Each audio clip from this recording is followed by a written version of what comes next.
ಯೋಗ ಪ್ರಾಣಾಯಾಮ ಧ್ಯಾನದಿಂದ ಬೌದ್ಧಿಕ ಶಾರೀರಿಕ ಹಾಗೂ ಮಾನಸಿಕ ಸದೃಢತೆ ಜೊತೆಗೆ ಖಿನ್ನತೆ ದೂರವಾಗುತ್ತೆ ಅಂತ ಮಾಜಿ ಸಚಿವ ಕೆ.ಎಸ್. ಈಶ್ವರಪ್ಪ ಹೇಳಿದ್ದಾರೆ. ಶಿವಮೊಗ್ಗ ನಗರದ ಗುಂಡಪ್ಪ ಶೆಟ್ನ ಮಲ್ಲೇಶ್ವರ ನಗರದ ಯೋಗಾಚಾರ್ಯ ಸಿ.ವಿ. ರುದ್ರಾರಾಧ್ಯ ಯೋಗ ಭವನದಲ್ಲಿ ಶಿವಗಂಗಾ ಯೋಗ ಕೇಂದ್ರದ ವತಿಯಿಂದ ಆಯೋಜಿಸಿದ್ದ 15 ದಿನಗಳ ಯೋಗ ಪ್ರಾಣಾಯಾಮ ಧ್ಯಾನ ಹಾಗೂ ಜೀವನ ಕೌಶಲ್ಯಗಳ ಬಗ್ಗೆ ಪ್ರಾತ್ಯಕ್ಷಿತೆ ಹಾಗೂ ಮಾಹಿತಿ ಕಾರ್ಯಾಗಾರವನ್ನು ಉದ್ಘಾಟಿಸಿ ಅವರು ಮಾತನಾಡಿದರು. ಯೋಗದಿಂದ ನಮ್ಮ ಆಯುಷ್ಯ ವೃದ್ಧಿ ಆಗೋದರ ಜೊತೆಗೆ ಸದಾ ಲವಲವಿಕೆಯಿಂದಿರಲು ಸಾಧ್ಯ ಹಾಗೂ ಕಾಯಿಲೆ ಮುಕ್ತರಾಗಿ ಇರಲು ಯೋಗ ಅತ್ಯಂತ ಪರಿಣಾಮಕಾರಿ ಅಂತ ಈಶ್ವರಪ್ಪನವರು ಹೇಳಿದರು.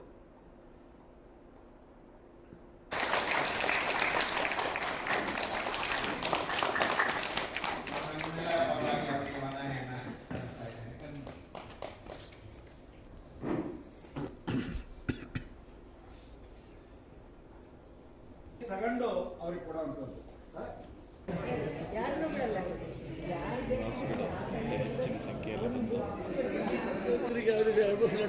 ಕೀರ್ತಿ ಇವರೆಲ್ಲ ಒಬ್ಬೊಬ್ಬರು ನಾನು ಹೇಳ್ತಿದ್ದೆ ನೋಡಿ, ನೀವು ಈ ಏರಿಯಾದಲ್ಲೇ ಇರೋರು, ನಾವು ಅಕ್ಕಪಕ್ಕದವ್ರು ನಾವು ಸಹಾಯ ಮಾಡದೆ ಹೋದ್ರೆ ಬೇರೆ ಸಹಾಯ ಮಾಡಿದ ಸಹಾಯ ಅನ್ಸಲ್ಲ. ಅಕ್ಕಪಕ್ಕದವ್ರು ಮಾಡಿದ್ದೇ ಸಹಾಯ, ನಿಜವಾದ ಸಹಾಯ.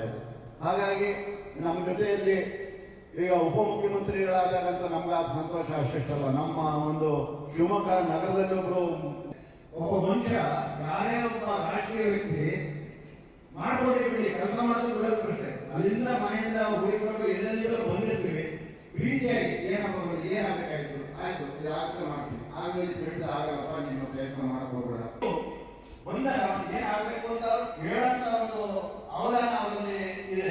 ಎರಡನೇದಾಗಿ ನಾನು ಅವರಲ್ಲಿ ಹೋದಲ್ಲೆಲ್ಲ ಯಾರು ನೆನೆ ಫೋನ್ ಮಾಡ್ತಾ ಇದ್ರು ಸರ್, ನನಗೆ ಹಾಸ್ಪಿಟಲ್ ಎಲ್ಲ ಅನುಕೂಲ ಆಯ್ತು ಸರ್ ತಾವು ಹೇಳಿದ ಮೇಲೆ. ಹಿರಿಯರ ಪರವಾಗಿ ಅವ್ರನ್ನ ತಗೊಂಡಿದ್ದೇವೆ. ಅವರ ಇನ್ನು ಯುವಕರು ನೀವೆಲ್ಲರೂ ಸ್ವಲ್ಪ ತೀಡಿ ಅವ್ರನ್ನ ನಿಮ್ಮ ಒಂದಿಷ್ಟು ಜನ ಸೇರೋದಕ್ಕೆ ಕಾರಣಕರ್ತರಪ್ಪ ಅಂದ್ರೆ ಏನು ಕೂತಿದ್ದಾರೆ ಇವ್ರುಗಳೇ ಕಾರಣಕರ್ತರು. ಅದರಲ್ಲೂ ವಿಜಯಕುಮಾರ್ ಅಂತವನು ಮೊನ್ನೆ ಹೇಳಿದೆ 4-5 ಪೇಪರ್ ನನಗೆ ಕಳಿಸಿದೆ ಸರ್, ಎಲ್ಲದಕ್ಕೂ ಹಾಕ್ಸಿದ್ದೀನಿ ನಾನು ಅಂತೇಳಿ.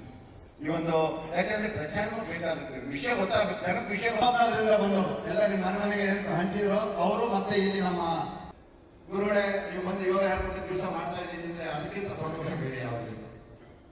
ಹಾಗಾಗಿ ನೀವೆಲ್ಲರೂ ಮತ್ತೊಮ್ಮೆ ಓದಿಸ್ತಾ ಯೋಗ ಮಾಡಿದ್ರೆ ಈಗ ಬಂದಿಲ್ಲ ನಾನು ಅಂತ ಅಟ್ಲೀಸ್ಟ್ ಒಂದು 10 ನಿಮಿಷ ಹೋಗ್ಬಿಡಿ ಅಂತ ಕೇಳಿದಾಗ ಆರಂಭಿಸಿದ್ರೆ ಅದರ ಮನೆಯ ಫಲಿತಾಂಶ ಹೇಗೆ ಬಂತು ಅಂದ್ರೆ 10 ರ್ಯಾಂಕ್ ನಮಗೆ ಬಂತು.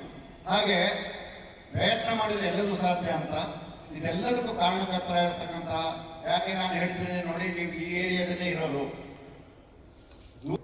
ನಗರದಲ್ಲಿ ಒಬ್ಬ ಮನುಷ್ಯ, ಯಾರೇ ಒಬ್ಬ ರಾಜಕೀಯ ವ್ಯಕ್ತಿ ಮಾಡ್ಕೊಡಿ ಬಿಡಿ, ಕೆಲಸ ಮಾಡೋದು ಬಿಡೋದು ಅಷ್ಟೇ. ಅಲ್ಲಿಂದ ಮನೆಯಿಂದ ಹುಡುಕೊಂಡು ಎಲ್ಲೆಲ್ಲಿಂದಲೂ ಬಂದಿರ್ತೀವಿ, ಪ್ರೀತಿಯಾಗಿ ಏನಾಗಬೇಕಾಯ್ತು, ಆಯ್ತು ಇದಾಗ್ತದೆ. ಅವರಲ್ಲಿ ಹೋದಲ್ಲೆಲ್ಲ ಯಾರು ನೆನೆ ಫೋನ್ ಮಾಡ್ತಾ ಇದ್ರು ಸರ್, ನನಗೆ ಹಾಸ್ಪಿಟಲ್ ಎಲ್ಲ ಅನುಕೂಲ ಆಯ್ತು ಸರ್ ತಾವು ಹೇಳಿದ ಮೇಲೆ.